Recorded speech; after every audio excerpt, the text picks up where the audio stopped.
వక్ఫ్ board సవరణ చట్టంపై రగడ కొనసాగుతోంది. ఈ బిల్లుతో వక్ఫ్ ఆస్తులను లాక్కునే కుట్ర జరుగుతోందంటున్నారు ఓవైసీ.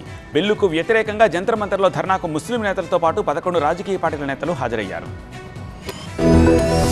వక్ఫ్ బోర్డు సవరణ చట్టానికి వ్యతిరేకంగా ఆల్ ఇండియా ముస్లిం పర్సనల్ లా బోర్డు ఆందోళన చేపట్టింది. జంతర్ మంతర్ దగ్గర ధర్నా నిర్వహించారు. ఈ బిల్లును వ్యతిరేకిస్తోంది ఆల్ ఇండియా ముస్లిం పర్సనల్ లా బోర్డు. ధర్నాలో పాల్గొన్న హైదరాబాద్ ఎంపీ అసదుద్దీన్ ఓవైసీ కేంద్రంపై విరుచుకుపడ్డారు. వక్ఫ్ బోర్డు చట్ట సవరణతో ముస్లిం ఆస్తులను లాక్కునే కుట్ర జరుగుతోందని ఆరోపించారు ఓవైసీ. మసీదులు, సమాధులను కూడా స్వాధీనం చేసుకునే ప్రమాదం ఉందన్నారు. మతాల మధ్య చిచ్చు పెట్టేందుకు కుట్ర జరుగుతోందని అన్నారు. కేంద్రం కుట్రను దేశ ప్రజలు అర్థం చేసుకోవాలన్నారు. అయితే ఓవైసీ ఆరోపణలను జేపీసీ చైర్మన్ జగదాంబికా పాల్ తీవ్రంగా ఖండించారు. వక్ఫ్ ఆస్తుల పరిరక్షణకే ఈ చట్టాన్ని తీసుకొస్తున్నట్టు తెలిపారు. గతేడాది ఆగస్టు 8న వక్ఫ్ చట్ట సవరణ బిల్లును పార్లమెంట్లో ప్రవేశపెట్టారు. అయితే వక్ఫ్ చట్ట సవరణ బిల్లు జగదాంబికా పాల్ నేతృత్వంలో సంయుక్త పార్లమెంటరీ సంఘం పరిశీలించి తన నివేదికను సమర్పించింది. అయితే ఈ సవరణలను ఆల్ ఇండియా ముస్లిం పర్సనల్ లా బోర్డు వ్యతిరేకిస్తోంది. వక్ఫ్ బోర్డు సవరణ బిల్లుపై జేపీసీ నివేదికను రంజాన్ తర్వాతే పార్లమెంట్లో ప్రవేశపెట్టే అవకాశం ఉంది.